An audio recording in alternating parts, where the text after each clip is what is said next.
Welcome to a Philosophy of Action. Now that we've discussed the basic structure of government, we could continue by talking about specific policies like economic and energy policy, and so on. But I think you already get the gist. It all comes down to applying the principles of philosophy of action to any given situation. For example, in the case of economic policy, how do we ensure that people can survive, thrive, and have descendants within the economy? That means making sure individuals have enough economic security, for example, to start families, to have a place to live, to feed themselves. Only once those conditions are met can people move on to self-actualization in the form of thriving, such as fulfilling careers, creative expression, so on. In other words, it's about applying the hierarchy of values properly. Don't focus on self-actualization first. Focus on survival first. At the societal level, make sure we have a strong foundation upon which we can build. And then eventually, if we've built something great, go back to the foundation and check if it's still good, rather than continuing on without a good foundation. Furthermore, in the case of energy policy, for example, how do we produce as much energy as possible? Is basically the question how we can produce as much energy as possible and as cheaply as possible, whilst minimizing harmful long-term effects. A great example of this would be climate change. Irrelevant of the debate of the size of the effect, there is definitely something there. And the question would be, okay, how can we produce energy, how can we produce anything with limited effects to the climate? Or alternatively, how can we control the climate to make sure that the energy production does not have an effect on it that we cannot reverse?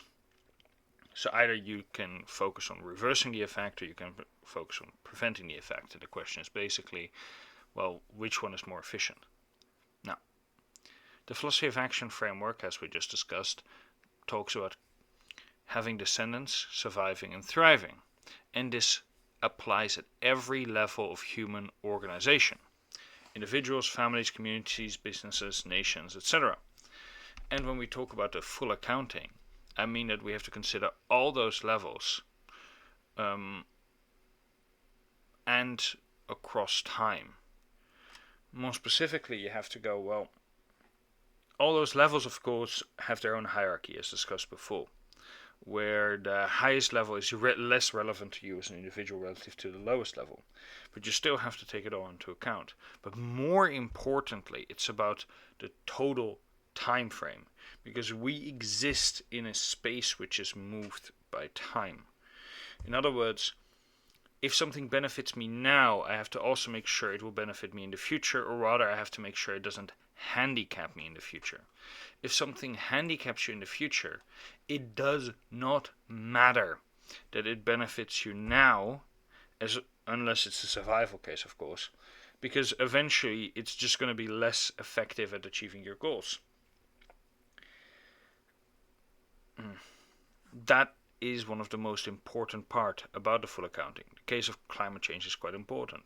A short economic boom that we can have now by saying, well, to hell with the climate, can create a long-term negative effect, which would mean that in the end the ability to have descendants thrive and survive is limited by the earlier choices we made, and the full accounting therefore would be negative.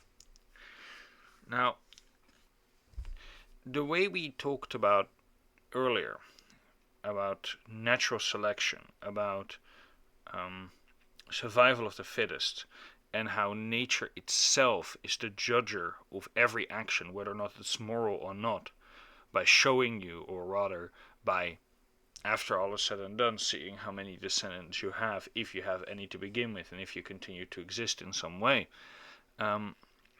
But natural selection isn't just about biology, specifically you as a human, although that is the core of it. But it also occurs in the social world, and crucially it happens at multiple levels. What do I mean by this? Of course, at the individual level, you and I compete for survival, resources and descendants. Of course, we work together as well. Nothing about natural selection says that you can't work together, that working together cannot be beneficial.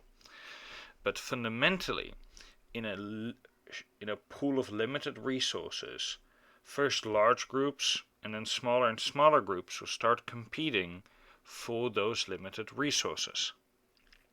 And so the methods and the groups that are and the individuals that are most successful at acquiring those resources will be able to have descendants survive and thrive in greater numbers. And that's eventually what you will see out in the world after, let's say, a few hundred, maybe a few thousand, maybe a few million years. That the people that did the correct actions effectively still exist, and the people that didn't don't.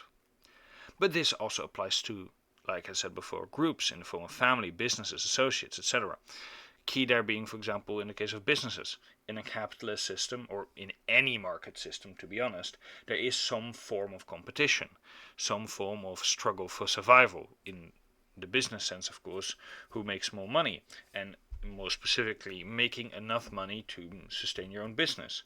But more importantly, the businesses that have larger profit margins are able to have more money over to compete better with other businesses. So the more efficient business, the one that has the least amount of costs for the most amount of gain, is going to be able to compete better with the less efficient businesses. Because if we both produce the same good, but I produce it for half the price you do, I could undercut you and eventually make sure that you stop existing, because, well, you as a business can no longer compete. And so then I can hike up the price. This is the goal of almost every capitalist. The greatest enemy of capitalism, after all, is the capitalists themselves, because they all seek to be monopolists at some level. But the national level has the same thing. Nations compete with one another. You could say rulers compete with one another, but groups compete with one another for resource access, for the ability to survive, thrive, and have descendants. And nations, groups, cultures that are better at this will keep existing, will become great, will become larger, and once they become less good at this, they will shrink and eventually disappear. This is the rise and fall of civilizations, after all. But it's all the result of natural selection, of competition. And that's specific in the context. What do I mean by this? Well, any system of government, any belief, any form of action is only as good as it functions within your context, at least if you look at it through the lens of natural selection. Someone in the desert being able to conserve water incredibly well is great. They will be able to survive, thrive, and have descendants in that biome. But once they go through a marshy wetland, that adaptation does not help them in the slightest. In fact, it might even be bad for them. It might mean that they store too much water and die as a result. This is in the case of the organism, but in the case of the state as well. A government that is built around fighting wars, that is great at fighting conflicts, but it's put in an international context where everyone around them is working together in a system that abhors violence and wars, but is strong enough to crush them because it's massive amounts of nations versus one. Well, such a nation in that context is going to be destroyed, become irrelevant, and, well, not be able to thrive or properly have descendants and continue in perpetuity. But inversely, in a more chaotic international order, in an international order that is accepting of violence, war, and conquest, such a nation will thrive and eventually become a great empire. For example, Rome is a great example. Rome was existed in the case of, let's say, ordered chaos. There was no real international order, but it was great at fighting wars, and so it expanded and turned into this massive state. But a country that functions like Rome, where its whole society is modeled after war, warfare, and conquering their neighbors. Another example of that would be Prussia, for example. Well, they lose in the end to, let's say, a Britain and a France during the First World War. Well, of course, they're not one-to-one comparisons, but it's the idea of having a state that's great at waging war in and of itself.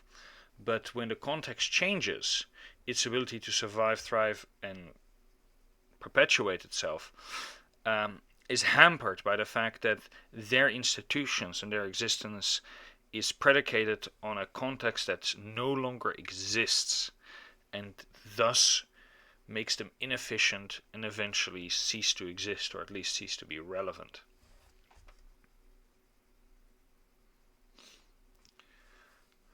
This means, therefore, that the philosophy of action, and I think this is kind of what I'm trying to say in this video, it's kind of a clarification video.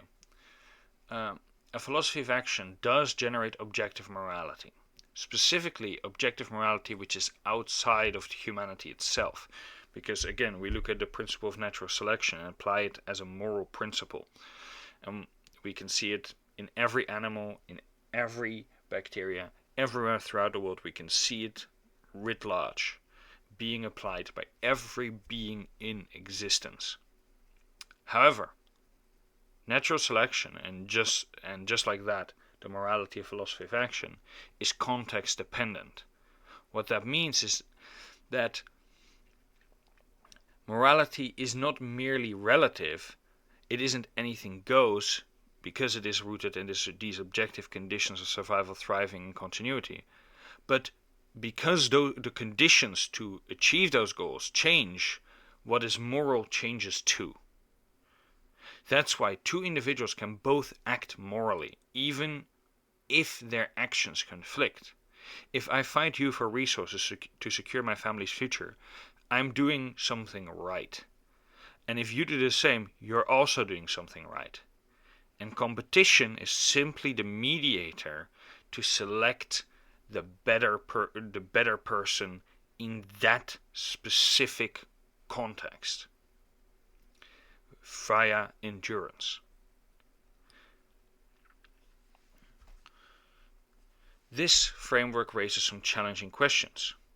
Specifically, as I've talked about before, what is thriving at each level, the individual, group, and nation? I would say something along the lines of increasing numbers, but also increasing enjoyment of the people themselves.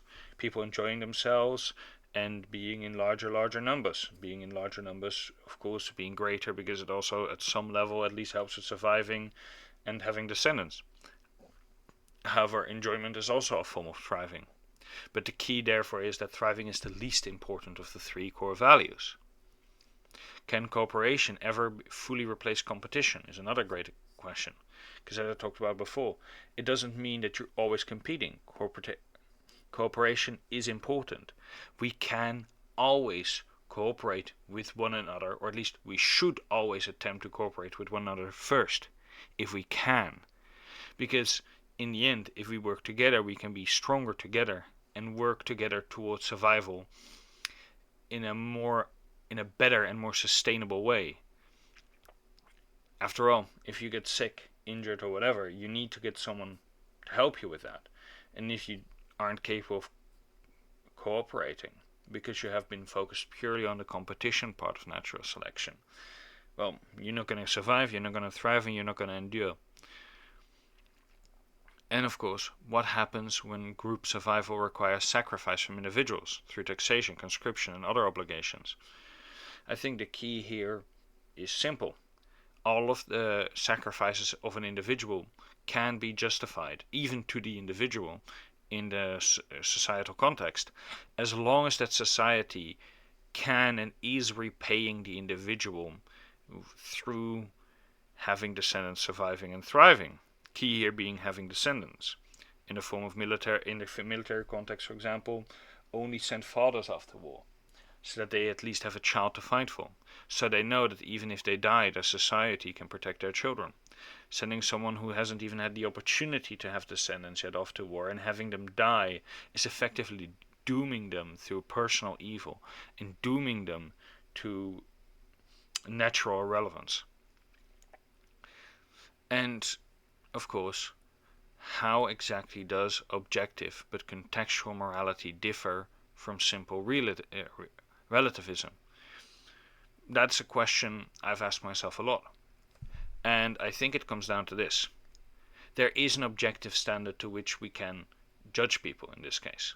The objective standard is outside of the human experience. It's in the natural experience of all animals and all living beings, the form of natural selection. That natural selection changes is not does not make it relative in the sense that relativism is just like, well, whatever I want is moral. Not at all. It is simply that when when what is changes, what ought to be changes as well. A religious person could argue against that, saying, well, God provides objective morality in his own way. But I'd say that God there is the context. And when God's opinion changes, as he does often across the Old and New Testament, suddenly what's moral changes. If God comes down and gives you the right to, let's say, destroy everyone in the Holy Land and then sell them with your own people, then that is moral and that is good, because that is a goal and a mission sent to you by God. But God also tells you do not kill. So when you don't have the mission of God, suddenly it's evil. Therefore, even in the religious context, morality is contextual and relative, in this case relative to the opinion, or rather to the orders of God, who can send out orders that are semi-contradictory. To summarize, a philosophy of action is about survival, thriving, and continuity across time. National selection applies at every level, individuals, groups, and nations. And they struggle with one another, but also across levels. And morality is objective but contextual, grounded in a material reality and the struggle for survival of individuals and groups. With this, I think I have decently summarized and addressed some of the questions I myself have had about this philosophy I've been talking to you guys about. And I'm honestly not too sure where to go from here.